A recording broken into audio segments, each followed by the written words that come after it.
Hello, I hope you're having a good day, week, month, 2026.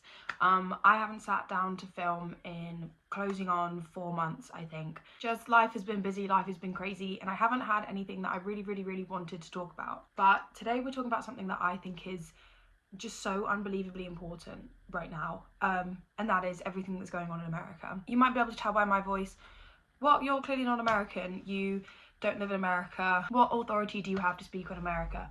I'm a politics student. I'm doing a bachelor's degree in politics, and I feel like it is my duty to educate people, even if that's one person, two people, three people, four people, just to get a little bit more knowledge out into the world, because this is something that is so important. And I also feel as if it's something that isn't being, I think a lot of people aren't seeing how severe it actually is, and a lot of people are focusing on the very much wrong things when it comes to everything that's going on. I also have a new setup, different camera, different microphone, and it's not quite high up enough.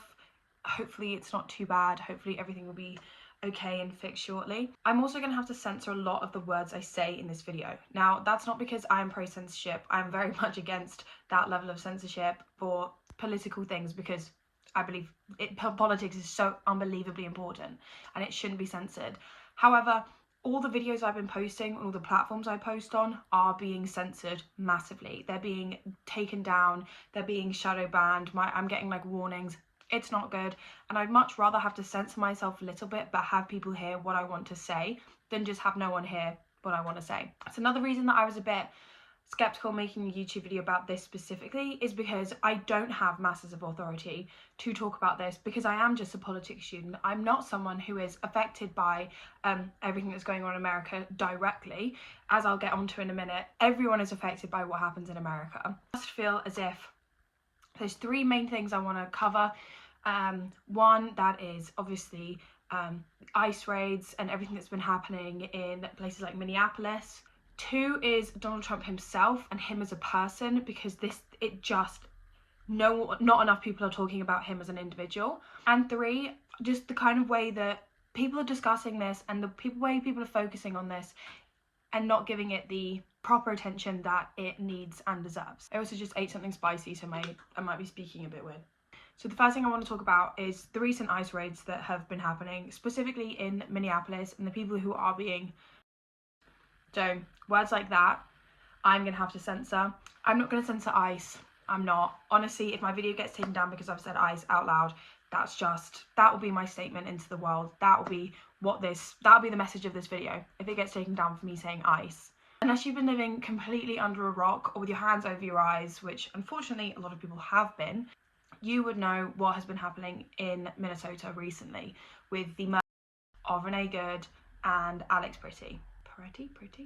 These are just two examples of people who have been by ICE. There are more examples than this. For example, I think his name is Keith Porter, was murdered by ICE. People in the detention centres who are either incredibly ill or dying, and the families of people who have been taken by ICE who are going to be suffering as a result. It's so much more severe than I think a lot of people are talking about, and a lot of people are recognising. And it's one thing to come at this conversation with a sense of like, oh, well, what do you think about illegal immigration? Or what do you think about immigrants? Or what do you think about citizenship tests? Or what do you think about all this stuff? Taking it through a purely political lens, which is my first inclination. That's the first thing that I do.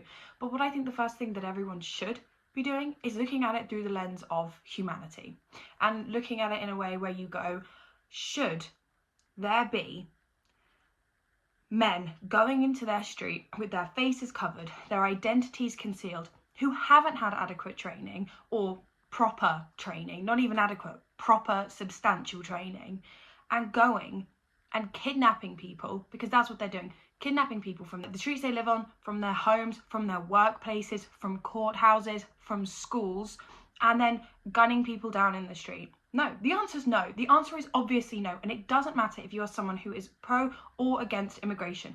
That is never, ever the way to go about doing something, ever, because it's inhumane. It's also, a lot of what's been happening that ICE has been doing is illegal. It is against the law. The way for Renee Good, for example, the way that situation was handled by the ICE officers is illegal. You can see that the way they reacted and the way they behaved to what they thought was a threat was illegal. The actions that was illegal. Her murder, because it was a murder, was illegal. And the fact they didn't let the doctor who was standing on the sideline go to see her. Oh, but it was classed as a crime scene. No, it wasn't, because there wasn't actual federal officers there yet. It was only ICE agents. That's the second thing. These people, they are ICE agents. They are not police officers, and that's very different, because do you know how many weeks of training they have? 5 weeks of training. That's all they have. I'm training to be a personal trainer, and I've already done 10 weeks of training, and I'm a third of the way there to being a personal trainer. They do a sixth of the training I do to become an ICE agent. Well, for me to become a personal trainer, them to become an ICE agent, obviously not becoming an ICE agent. And the thing is as well, is that the right will always find a way to say, well, this is why that happened, this is why it's okay that XYZ certain situation happened. And for Renee Good, the situation with Renee was, well, she tried to run him over. And no matter how much evidence you put forward saying, like, look, watch all the videos from all the angles, look at crime scene analysis, you know, listen to a crime scene analyst analyze the video, they are not going to believe you. They're not going to believe you. And that's because they just believe what the media says. The first thing that comes out of some right-wing media, that is what they believe. And they are also the first people to say that, oh, there's so much left-wing propaganda in the news, there's so much left-wing propaganda, everything, da da da. And it's like, you can't even critically comprehend the fact that something that you're hearing might not be true, because they believe everything that comes out, especially if it comes from Donald Trump's mouth, especially. And unfortunately, he's saying a lot of shit at the moment. And the second example is that a lot of people are using the fact that Alex Brithew had a gun on him as their reasoning as to why he was shot. And I want to say 2 things. The first thing I want to say is that he was disarmed before he was shot. He did not have his gun on his body when he was shot multiple times. He had also not reached for his gun. He wasn't holding his gun at any point. He was on the floor, pepper sprayed in the eyes, had been submitted by multiple ICE agents. Now, that's the thing. They had the situation under control because there was many of them, one of him. They had the situation under control and he didn't have a gun on him, and they shot him. And unfortunately, a lot of right-wing media has been coming out saying, well, he was armed. He was an armed civilian. He was going there to be disruptive. So it's okay that he was shot because they were just protecting themselves. Donald Trump himself has used the gun as a scapegoat for the entire situation, as a way to excuse what happened. Now, this is what's insane to me, because there have been so many people online, and I knew this was going to happen. I just didn't say it because I don't talk about the right to bear arms on any of my stuff because a lot of people don't like my opinions. So many people said Donald Trump is going to, and in any way he can, get as much control over the population as he can possibly feasibly get. And one of the ways he's going to do that is gun control. Now, that sounds crazy because obviously the right is very, very, very big into the right to bear arms and open carry or whatever. But that's the thing. They're not. They're into control and coercion of the public. And if a way that they can control ran out of storage, one of the ways that they can get control is through gun laws and stricter gun laws. Because yes, they were so quick to jump and defend, can't even remember the guy's name, very glad I can't remember his name, this guy, for carrying a gun at a protest. But when it comes to Alex, they weren't. And it's because it's about control. It's never been about guns. It's the same way that the ICE insurgencies have never, ever been about making the economy better and making life better for American citizens. It's about controlling people. And it's about xenophobia and it's about racism. It's always been like that. The second thing I want to talk about is Donald Trump as an individual. Obviously, recently, and I'm probably going to have to blur this word, but it rhymes with Schmepstein. The files came out and they, yes, were heavily redacted, but Donald Trump's name was all over them. Absolutely all over them. And the thing is, then this makes me feel ill, is people don't care. People don't care because they still see him. Now, this has always pissed me off since his first term, when I was like 10 years old, when his first term started. And I remember this annoying me, which is crazy. That's just because I think I always hated him as an individual.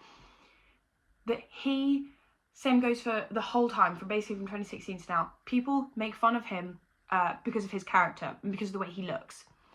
But they don't understand is that he is, and has always been, a deranged, dangerous, sexual predator, criminal, horrendous business owner.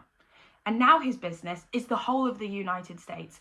And people are just saying like, oh, he's so dumb, he's so fat, he sounds really weird. And it's like, no, he's so dangerous. And it's not because he's really clever. This is what I want to say. It's not because he's really smart. It's not because he knows how to control a country. He knows how to get people to do what, he wants them to do. He knows the way that he's going to run this country into the ground. He has no idea what's going on. Number one, he has some form of senile dementia, like a degenerative form of dementia. He has no idea what's going on. He doesn't know how to behave. That's nothing. He doesn't know how to behave. Which means that, yeah, he goes and he flips people off in public and he tells them to fuck off. But also it means that he has the ability to run the country into the ground based on the fact that he doesn't know what he's doing and how to control himself, conduct himself. Just like this, he can like flick and switch and just change into this deranged individual. It's like every time someone mentions the fact that he's, not all ran out of storage again. And I made a TikTok about this and I never ended up posting it because everything I post on TikTok at the moment gets removed. It's killing me. It's insane. I hate it. But he is so stupid. He doesn't know which countries border America. Okay? He mistook Iceland and Greenland and got the words mixed up. Like, not just like in a casual conversation either. Like, he cannot stay focused on one thing. They've had to give him this, basically what is functioning as a giant fucking colouring book, but it's him changing the wing of the White House or something to keep him focused. Every evening he starts sundowning because he's a fucking old fart and he doesn't know what's going on. And he's the president of the United States. You might think, well, why do you care? You don't live in the United States. The United States was once the hegemony of the world, of the global system. And while it might not be now, because we have so many things like the United Nations and NATO that mean that countries share these roles, it is massive. It is massive. And it has a massive economy. It has massive, also things like massive nuclear opportunities and nuclear power. But for decades and decades and decades, it was the global hegemony. It was the number one country in the world, literally for everything. And they have so much control over countries like where I live. Because as much as Keir Starmer might say he hates Donald Trump, I know Nigel Farage doesn't hate Donald Trump. Keir Starmer says he hates Donald Trump, but unfortunately, things like the World Health Organization, we have to work with them. And I know the United States is left, and that is going to have an effect on us.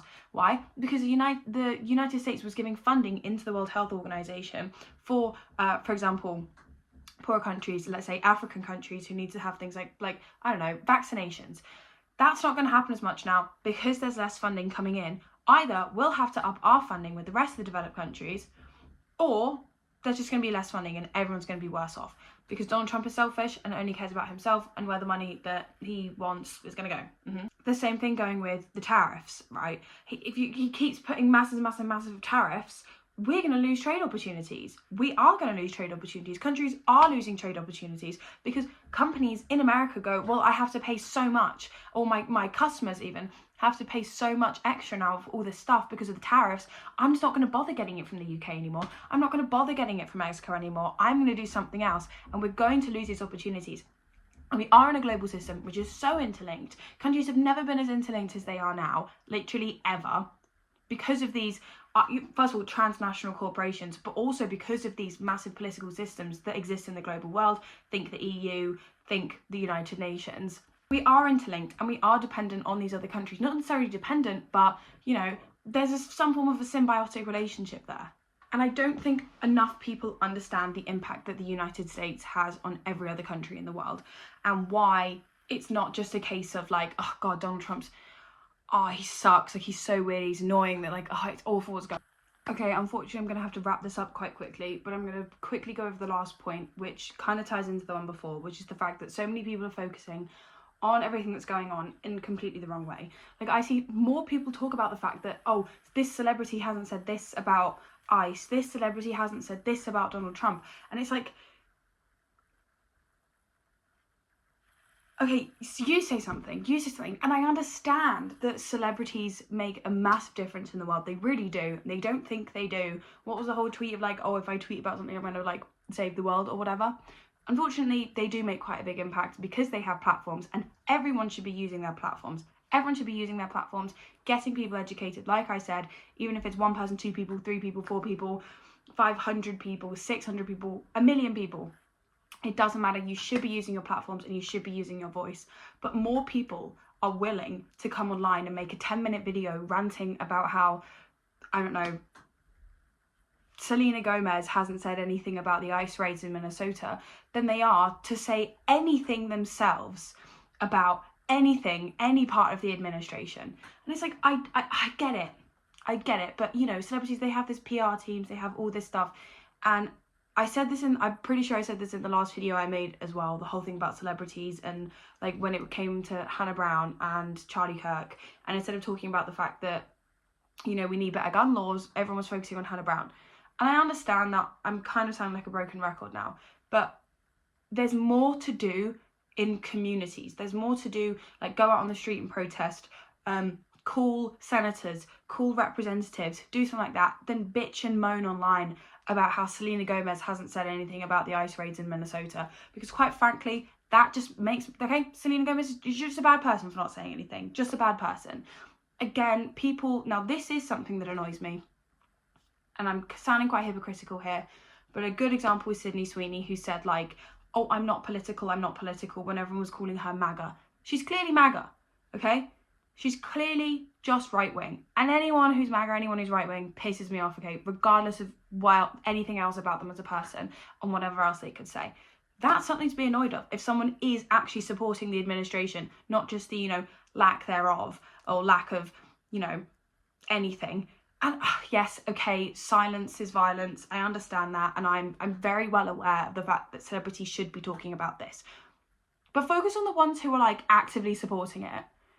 Like that one woman who dresses up in all the MAGA outfits and gets invited to everything, even though she has like 200 monthly listeners on Spotify. She sucks. Focus on her. Focus on, I don't know, the millions of male celebrities. Male celebrities are the big ones because for some reason, the women, not for some reason, I know why. Women get more scrutiny than men, but it is actually mostly men. Too many to list, honestly too many to list, who have, okay, some of them, yeah, stayed silent. Some of them supporting the administration, actively, outwardly supporting the administration that is doing this. And the same goes in the UK for celebrities supporting reform or not going against reform on the Conservatives. Not really sure where I was going with that point. I'm rushing myself and it's not great. What the hell is going with my hair?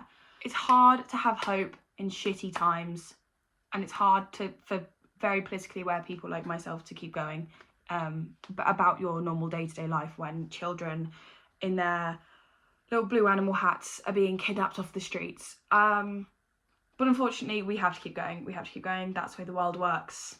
Sucks, but that's the way the world works. Thank you for watching. Thank you for listening, whichever one you did. I really appreciate it.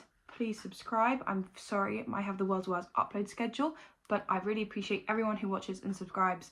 Follow my TikTok, follow my Instagram. I don't really post on my Instagram that much, but I do on my TikTok.